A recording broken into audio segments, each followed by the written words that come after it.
podamos entender en este tema. Empezaremos diciendo que el sistema genital está constituido por gónadas, que son las glándulas sexuales, conductos genitales y genitales externos. Ese es el sistema genital constituido por estas tres partes. El desarrollo siempre empieza por la fecundación, el gameto masculino, que es el espermatozoide, y el gameto femenino, que es el ovocito, y van a formar el cigoto. Los gametos derivan de células germinales primordiales, que más adelante vamos a ver cómo se desprenden o dan origen del epiblasto. Indicarles que las células germinales pasan por un proceso de gametogénesis, que es la meiosis, y acá tenemos que hacer una diferencia entre mitosis y meiosis.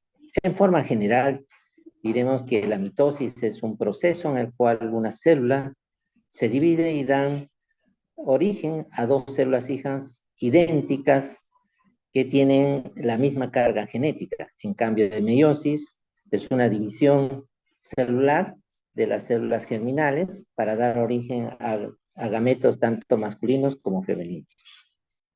Y entonces ahí veremos que hay una evolución en relación a las semanas después de la fecundación, días o semanas después de la fecundación. Por ejemplo, a las 5 semanas de gestación, las gónadas masculinas y femeninas son indistinguibles y los tractos genitales todavía no están formados. En algunos libros van a ver que es hasta las 7 semanas de gestación, ¿no? El sexo del embrión queda determinado en el momento de la fecundación según que el espermatozoide tenga un cromosoma X o un cromosoma Y. Ahora, el cromosoma Y contiene un segmento conocido como el gen SRY, que es un factor determinante testicular. Este gen codifica otro factor determinante, el cual hace que se produzcan órganos masculinos y obviamente tiene mucha relación con la producción de hormonas, ya sea estrógenos, ya sea testosterona o la dehidrotestosterona. Los cromosomas femeninos se conforman por dos cromosomas sexuales, de acuerdo a la mitosis, X y 44 cromosomos autosómicos. La génesis de un ovario normal depende de la presencia de dos cromosomas X y de la ausencia del cromosoma Y. Esta ausencia del cromosoma Y va a estar determinado también por la ausencia de la hormona antimulleriana y la testosterona, básicamente. Ahora, el desarrollo del aparato genital está estrechamente relacionado con el aparato urinario, excretorio, tanto anatómico como embriológicamente. Es decir, que embriológicamente tienen funciones diferentes, pero funcionalmente son distintos. Me explico. Funcionalmente, estos dos son distintos, pero tienen el mismo origen embriológico. Derivan de 4 fuentes, que es el mesodermo intermedio. Básicamente, acá es la idea fuerza que debemos tener es que el desarrollo del aparato genital viene del mesodermo intermedio y de las células germinativas primordiales, que como vamos a ver más adelante, estas células germinativas primordiales vienen del epiblasto. También interviene el epitelio celómico, el mesotelio y el mesénquima subyacente. Acá hago un paréntesis para ver o hacerle recordar sobre la maduración de los ovocitos que inicia antes del nacimiento. Las células germinales primordiales van a dar origen a las ovogonias. Estas ovogonias, más o menos al 5.º mes de gestación, van a producir los ovocitos primarios. Estos ovocitos primarios a esta edad gestacional, más o menos tenemos unos 7 millones de ovocitos primarios. Muchas ovogonias y ovocitos primarios se degeneran y desarrollan atresia más o menos ya para el 7º mes. La mayor parte de ovogonias ya ha degenerado la mayor cantidad de ovocitos primarios. Todos los ovocitos primarios sobrevivientes se encuentran en la profase de la mitosis. Ahí se quedan, adormecidos, desde la primera división meiótica. Ahora, hacerle recordar también que es importante para seguir con el tema sobre la maduración de los ovocitos, que va a continuar en la pubertad. Y acá indicamos que el número total de ovocitos primarios al nacer se calcula un promedio más o menos entre 600.000 a 800.000 ovocitos primarios. Durante la niñez, la mayor parte de ovocitos sufre una atresia, se degenera. Y más o menos vamos a ver que solo unos 40.000 ovocitos primarios persisten al llegar a la pubertad. Y decirles también que menos de 500 serán liberados en la ovulación, en toda la etapa de salud reproductiva que tiene. Ahora, esto nos llama a recordar en relación al eje endocrino de la mujer, hipotálamo hipofisario. Ustedes saben que el hipotálamo es el que libera la GnRH, una hormona liberadora de hormonas de la hipófisis, y acá en la hipófisis tenemos varias hormonas, dependiendo de la hipófisis anterior o de la hipófisis posterior. En la hipófisis posterior tenemos la vasopresina y tenemos la oxitocina. En este caso nos dedicaremos a la hipófisis anterior, donde va a liberar la FSH, que va a estimular o reclutar, ¿no?, más o menos la selección entre 15 a 20 folículos que van a empezar a madurar. Estos folículos maduran hasta que también denominados folículos de Graf, que llegan a tener más o menos entre 20 a 25 milímetros de tamaño. Como ven, este eje hipotálamo hipoficiario gonadal, FSH, LH, en diferentes tiempos del ciclo menstrual, va a actuar en la primera etapa el FSH y luego el LH para la liberación ya del óvulo. Ahora, cuando el folículo secundario está maduro, no hay un pico de LH, y esto induce el crecimiento preovulatorio para que más o menos se libere el ovocito, ¿no? Haciendo este recuerdo, también diremos que el ciclo ovárico, al llegar a la pubertad, la mujer comienza a tener ciclos regulares cada mes. Como hemos indicado, el folículo alcanza más o menos 25 milímetros, que es un folículo maduro de Graf. Ahora bien, los aparatos urinario y genital se desarrollan a partir de los gononefrótomos, estructuras pares que se forman en el mesodermo intermedio. Esta es la idea fuerza, que tengan o fijen que generalmente embriológicamente van a derivar todas las estructuras anatómicas del aparato genital femenino del mesodermo intermedio, a ambos lados de la línea media. Ahora, los gononefrótomos, solo los mesonefros intervienen en el desarrollo de las estructuras del sistema genital. El mesodermo, recubierto por el epitelio celómico, hace protrusión en la cavidad celómica del embrión formando las crestas, como vamos a ver más adelante en algunas diapositivas. Esto indicando que en las crestas urogenitales, que ulteriormente se dividen en crestas gonadales, medialmente y crestas urinarias lateralmente. Como hemos dicho, funcionalmente son diferentes, pero embriológicamente tienen mucha relación. Ahora, tenemos también que fijar los términos, cuándo es una fecundación, cuándo es una segmentación, cuándo es la formación del blastocisto. Y en qué momento se forma el epiblasto, hipoblasto y la formación de todo este eje para dar origen a las diferentes estructuras genitales. Vamos a recordar en relación a la fecundación. ¿Ya? La fecundación es un proceso que el gameto masculino y femenino se fusionan, ¿no?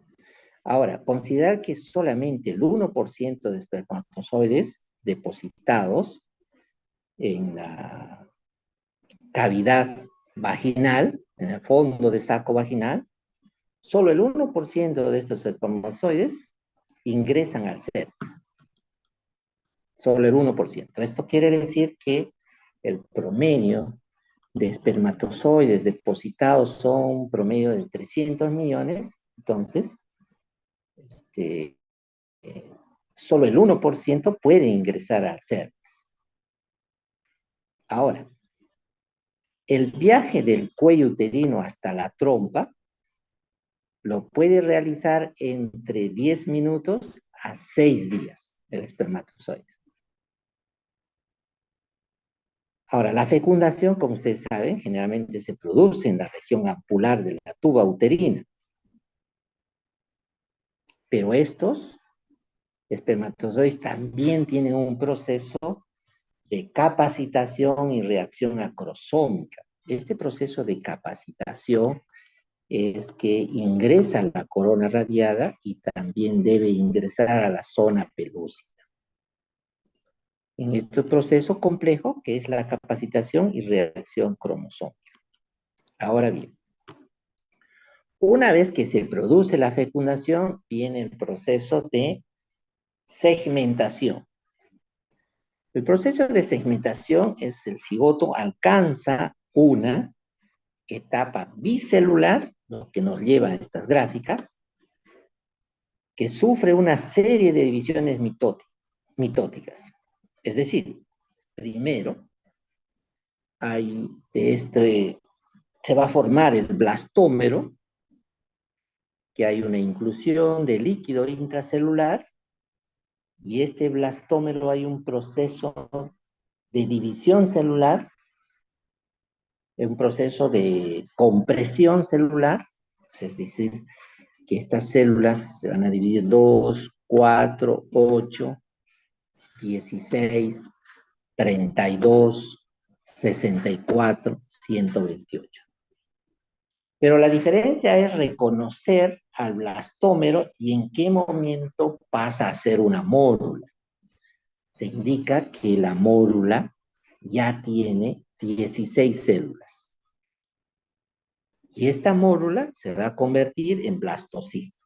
Nos quedamos en mórula, que tiene 16 células, y acá sí vamos a diferenciar que esta mórula va a tener una masa celular externa, que es el trofoblasto, y vamos a tener una masa celular interna, que va a ser el embrioblasto. Me gustaría repetir esto porque de acá van a ser todas las estructuras genitales. Habíamos recordado que es importante la segmentación, que es la división de este huevo cigoto en células de 2, de 4, de 8, 16. Cuando ya se forman un promedio de 16 células, se llama mórula. Esta mórula tiene una división que es una masa celular externa y una masa celular interna. La masa celular externa es el trofoblasto, donde va a dar origen a la placenta, y la masa celular interna, que es el embrioblasto, que va a dar origen al embrión. Entonces, es ahí donde ya vamos a tener una relación con estos nuevos estructuras del epiblasto e hipoblasto. ¿Cómo así? Habíamos indicado que la masa celular interna, representado, llamado también como embrioblasto, esto se va a dividir en dos estructuras, el epiblasto y el hipoblasto. Acuérdense que habíamos empezado a decir las células germinales primordiales vienen del hipoblasto. Del hipoblasto. Y es ahí donde ya se va a generar una gran parte de las estructuras anatómicas a la cual nos vamos a referir. Ahora bien, en el momento de la implantación al útero, se encuentra el útero, obviamente, el endometrio se va a encontrar en una fase secretoria, ¿no? Donde va a ingresar el blastocisto, se va a adherir. Esto estamos hablando más o menos en la segunda semana de desarrollo, donde va a haber un disco germinal bilaminar. Disco germinal bilaminar, ¿no? Acá en la lámina vemos el surco neural, el mesodermo intermedio, y fijen ahí del mesodermo intermedio donde se va a derivar la mayor cantidad de estructuras anatómicas del aparato genital femenino. Ahora bien, como hemos visto, el blastocisto ya tiene una masa externa y una masa interna. En la masa externa, recordando, va a ser el trofoblasto y la interna el bioblasto, ¿no? En la masa externa del trofoblasto vamos a tener el citotrofoblasto y el sincitio trofoblasto. Acuérdense que el sitio trofoblasto es el que va a producir la HCG de su unidad beta. Y la interna va a ser el epiblasto y el hipoblasto. Antes de pasar ya a la tercera semana de gestación, donde el desarrollo vamos a encontrar una gastrulación, que lo vamos a indicar. Cuando el embrión se dobla en el plano horizontal durante la cuarta semana, el mesodermo intermedio se desplaza en dirección ventral, donde pierde su conexión con los somitas. Vamos a ver en las próximas figuras. Después de doblarse, el mesodermo intermedio forma una masa longitudinal a cada lado de la aorta primitiva en la región del tronco llamada cordillera urogenital. Nos van a ayudar los gráficos en las diapositivas. Los sistemas urinario y genital se desarrollan a partir del mesodermo intermedio. En estas cordilleras, la parte de la cordillera urogenital que da lugar al sistema urinario se conoce como cordón nefrógeno. Y la parte que da lugar al sistema genital conoce como cordillera gonadal. Hacerle recordar también que la tercera semana del desarrollo se llama la gastrulación. En la gastrulación no es sino la formación del ectodermo, del mesodermo y del endodermo. Entonces, haciendo un recuerdo, vamos a ver que hay fecundación, hay segmentación. Entre la segmentación está la formación del blastómero, de la mórula, que tiene 16 células. Estas 16 células vamos a diferenciar una masa celular externa, que es el tropoblasto, y una masa celular interna, que es el embrioblasto, ¿no? Del embrioblasto, que es la masa celular interna, vamos a diferenciar el epiblasto y el hipoblasto. Ahora, gastrulación es la formación del ectodermo, del mesodermo y del endodermo, es decir, trilaminar. Entonces, ¿qué podemos decir? Que la gastrulación es el proceso en el que se establecen tres capas germinales, ¿no?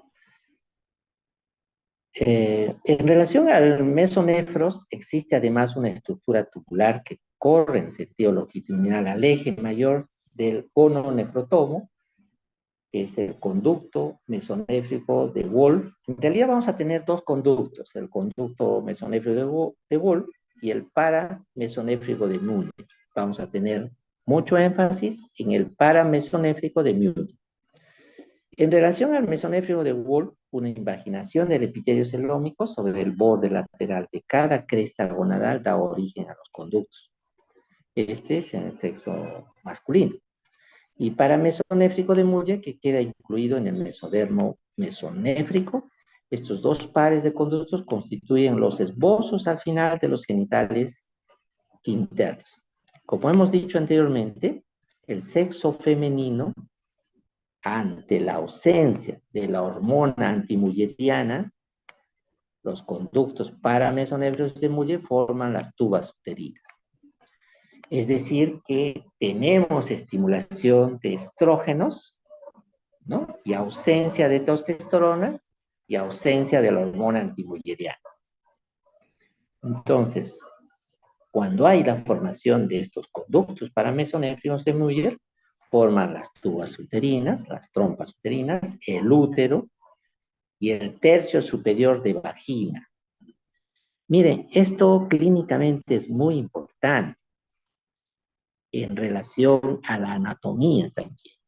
¿Por qué es importante? Acuérdense que cuando nosotros hacemos dentro de un screening, un estudio del Papá Nicolau, que eso lo van a realizar en toda la carrera como médico general, como médico serumista, el Papá Nicolau hacemos un screening para ver si hay lesiones premalignas. Y si nosotros encontramos en un escenario, para que nos sirva en esta clase, encontramos una alteración que es una lesión intraepitelial de alto riesgo o cáncer in situ, entonces el tratamiento va a ser una histerectomía abdominal total, más salpingoferectomía bilateral, más tercio superior de vagina. ¿Por qué el tercio superior de vagina? Así pregunta el examen. ¿Por qué el tercio superior de vagina? Porque tienen el mismo origen etiológico. Ahí estamos haciendo una correlación clínica con una correlación anatómica y una correlación o importancia embriológica. Tenemos que repetir esto en el sexo femenino ante la ausencia de hormona antimulleriana, es decir, con estimulación estrogénica y ausencia también de la testosterona. Estos conductos paramesonéfricos de Müller forman las trompas uterinas, el útero, el cuello del útero, es decir, el cervix, y el tercio superior de vagina.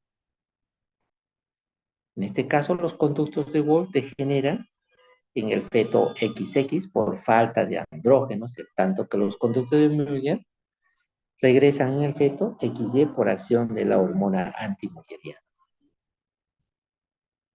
Muy bien. Vemos acá la formación del mesonefros, las gonas indiferenciadas. Hemos visto que en esta etapa es entre 5 a 7. Unos Lachman, por ejemplo, considera que esta etapa indiferenciada es hasta la séptima semana. Vemos acá al mesonefros, a los conductos mesonéfricos de Wolff, a los conductos paramesonéfricos de Müller, que van a dar origen a las trompas uterinas, al útero, al cuello del útero y al tercio superior de vagina. Y el seno urogenital, como ven en la parte inferior ahí, va a dar origen a los dos tercios de la vagina, tercio medio y tercio inferior. ¿no? Ahí está el seno urogenital. Muy bien. Tenemos que decir que más o menos en la octava semana, donde todavía es el periodo embrionario, periodo de organogénesis, ya está formada las tres capas germinales, ectodermo, mesodermo, endodermo, donde van a dar origen a los distintos tejidos y órganos específicos. En este caso, hay un órgano específico que viene del mesodermo intermedio, que viene a ser este, los genitales femeninos, ¿no? Ahora, para no saltar en relación al origen del ectodermo, mesodermo y endodermo, indicaremos que, por ejemplo, los derivados de la capa germinal ectodérmica van a dar forma a la epidermis y tubo neural básicamente. Les menciono esto porque el origen de la mama va a ser de la epidermis, básicamente el ectodermo. Los, de la, los derivados de la capa germinal mesodérmica, donde ahí encontramos tres etapas bien diferenciadas, que es el mesodermo paraxial, van a ver en las figuras, es la placa lateral, el mesodermo intermedio y el mesodermo de la placa lateral, ¿no? Como vamos a ver en los gráficos más adelante. Ahora bien, las gónadas son los primeros elementos que se desarrolla en el sistema genital. Estas gónadas primitivas se derivan de partes de la cordillera urogenital, conocidos como cordilleras genitales o gonadales. Las gónadas en ambos sexos son siempre similares al principio y se presentan como engrosamientos del epitelio celómico, es decir, el mesotelio que recubre la cavidad peritoneal. Cada cordillera genital crece y se libera del mesonefros mediante el desarrollo de un mesenterio, el cual se transforma en mesorquio en el varón y mesovario en la mujer. Entre tanto, el epitelio celómico que cubre las gónadas primitivas prolifera y forma cordones de células llamados cordones sexuales primarios que crecen en el mesénquima de las gónadas de desarrollo, ¿no? Vemos acá en esta diapositiva el desarrollo genital de las gónadas, ¿no? Tanto interna como externa, que dan origen a los testículos según el cromosoma Y o según el cromosoma X y al ovario, ¿no? Donde se van a formar los cordones cortical, el mesovario y en relación o diferencia con los testículos, ¿no? Vamos a ver los cordones seminíferos y ahí hay una diferencia en el desarrollo embrionario. Un poco complicado y la diapositiva, pero básicamente es para determinar en qué semana es una etapa de diferenciación, como ven de mi lado, en el lado izquierdo, las 7 semanas es la etapa indiferenciada, donde todavía no se sabe si va a ser varón o mujer, pero el sexo ya sabemos que se determina en la fecundación. Pero básicamente en la etapa de diferenciación, que se considera más o menos entre 5 a 7 semanas. Como hemos dicho anteriormente, el Lachman lo considera las 7 semanas. Ahora bien, el desarrollo de los conductos genitales femeninos en los embriones que carecen de cromosoma los conductos paramesonéfricos de Mullen forman la mayor parte del tubo genital femenino. y la cresta urogenital interviene en la parte inferior, como hemos dicho básicamente en genitales externos, en los dos tercios, el tercio medio y el tercio inferior de la vagina. Las partes craneales crean los tubos uterinos y los caudales se fundan para formar el primordio útero-vaginal, que es la cresta también llamada cresta útero-vaginal o conducto que se transformará en útero y parte de la vagina. El contacto del primordio útero-vaginal con los senos urogenitales inducen a la formación del crecimiento endodermales, pares llamados bulbos sinovaginales. Estos se fusionan para formar una placa vaginal sólida. Ahora bien, las células centrales de esta placa pronto se rompen y producen la cavidad de la vagina. Las células periféricas se forman, el epitelio vaginal, el primordio útero vaginal contribuyen a las partes superiores de la vagina, pero su epitelio entero quizás se deriva de células endodermales de la placa vaginal.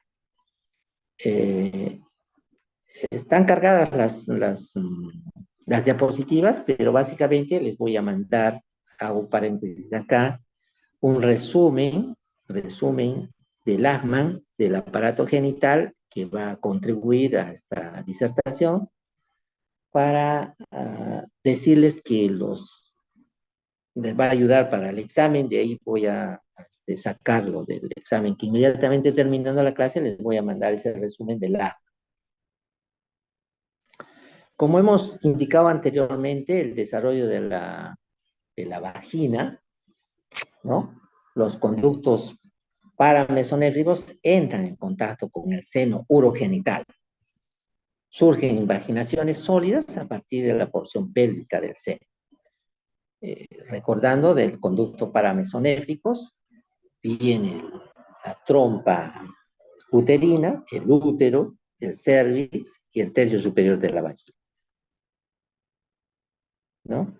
Y del seno urogenital, los dos tercios, tercio medio y el tercio inferior, vienen a constituir la vagina completa, ¿no? Acá, consolidando este concepto, vemos que el desarrollo de la vagina deriva del endodermo del seno urogenital, primordio útero vaginal más seno urogenital, van a formar el tubérculo sinusual, los bulbos sinovaginales, que van a formar la placa vaginal sólida. Estas células se rompen para formar la luz de la vagina. El himen se forma por una invaginación de la pared posterior del seno urogenital. Como hemos visto acá, una diferencia, ¿no? Básicamente, todo lo que es celeste viene el conducto paramesonéfrico de Müller, ¿no? Y del tubérculo urogenital, lo de amarillo, para la formación de la vagina, el tercio medio y el tercio inferior, ¿no? Los órganos genitales externos se originan a partir de derivados de la cloaca y la membrana cloacal. Los esbozos de los genitales externos son bipotenciales. Su evolución en sentido masculino o femenino dependen respectivamente de la presencia o ausencia de hormonas testiculares, básicamente la testosterona. También haciendo un reforzamiento, en la etapa indiferenciada al inicio del embrión masculino y el femenino, tienen dos pares de conductos genitales, como hemos visto, conducto mesonéfrico de Wolff, conductos paramesonéfricos de Müller. Como hemos indicado, el conducto paramesonéfrico deriva de la cresta urogenital, ¿no? Muy bien. Genitales externos. Más o menos ya la séptima semana, los genitales externos son similares en ambos sexos. Las diferencias comienzan a aparecer entre la octava, a finales de la octava y la novena semana. Alcanzan su diferenciación a las 2, completa las 12 semanas de gestación, como vemos acá. Ya la formación del clítoris, la formación de los labios menores, la formación de los labios mayores y la membrana himenial o el himen, ¿no?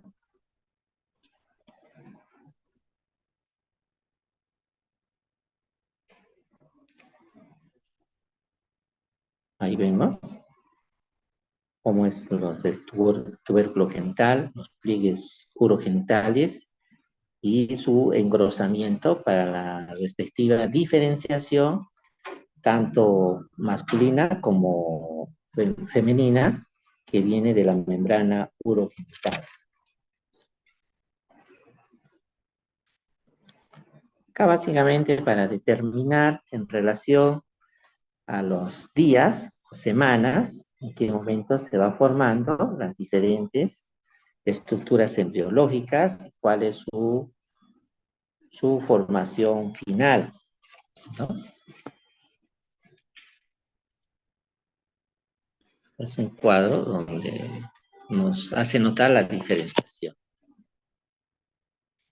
Ahora, hay muchas correlaciones clínicas en relación a malformaciones congénitas en el sistema genital, las malformaciones del útero y de la vagina, ya que la formación del útero depende de la fusión de dos conductos paramesonéfricos. Varias formas de duplicación del útero resultan cuando estas se fusionan, es incompleta. Esto puede dar origen a útero didelfo, útero corneal, donde es como donde va a tener una vagina y va a tener dos úteros, por ejemplo, o puede ser al revés, ¿no? La falla completa de la fusión de estos conductos dará lugar a una duplicación de todo el tubo genital femenino, doble útero, doble vagina, etc. Rara vez un conducto paramesonéfrico no se desarrolla. Esto da como resultado la formación de un solo tubo uterino y un solo cuerno del útero, es un útero bicornio, por ejemplo. Bien, el desarrollo de la mama, como hemos adelantado anteriormente, viene del ectodermo. Las glándulas mamarias inician su formación en la sexta semana promedio, como crecimiento hacia abajo de la epidermis, a lo largo de la parte craneales de las crestas mamarias. Las glándulas se desarrollan por germinación de los primordios mamarios que forman numerosos cordones. Estos se canalizan lentamente para formar los conductos galactóforos. Al nacimiento, las glándulas mamarias rudimentarias son idénticas en ambos sexos. Eso va a determinar la presencia de hormonas, ¿verdad? Ahí vemos la línea mamaria que va desde la axila como referencia anatómica hasta la línea inguinal, ¿no? Los pezones se encuentran deprimidos al nacimiento, pero por lo regular se elevan durante la infancia. El fallo en este proceso da origen a pezones invertidos. En la pubertad, las mamas en las mujeres crecen en forma normal debido al crecimiento de la glándula mamaria y al depósito de grasa. Los fragmentos de la cresta mamaria pueden persistir y crecimiento hacia abajo. A partir de ellos pueden dar lugar a mamas supernumerarias, por ejemplo, polimastia, y a pezones adicionales, politelia. Estas pezones pueden desarrollar en cualquier parte a lo largo de toda la línea de cordones mamarios, es decir, desde la línea axilar hasta la línea inguinal. Bien, para reforzar entonces, vemos que la presencia de los estrógenos están implicados en la diferenciación celular y bajo su influencia los conductos paramesonéfricos de Muller son estimulados para constituir, como hemos mencionado, la idea fuerza, las trompas uterinas, el útero, el cuello uterino y segmento superior de la mujer. Los estrógenos actúan sobre los genitales externos en la fase indiferenciada para dar origen a labios mayores, labios menores, clítoris, segmento inferior de la vagina, ¿no? Entonces, eso básicamente he querido compartir con ustedes y si tienen alguna pregunta, es un poco complicado para ustedes la embriología, pero lo que podemos hacer es sacar el resumen del asma, que va a ayudar mucho, mucho y está bien comprensible, que puede ayudar para su examen al final de esta charla. Bien, ¿alguna pregunta que tengan?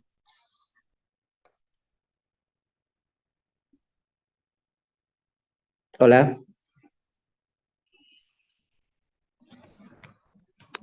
Hola, No, todo claro, muchas gracias. bien, bien. Entonces, la delegada le mando el resumen.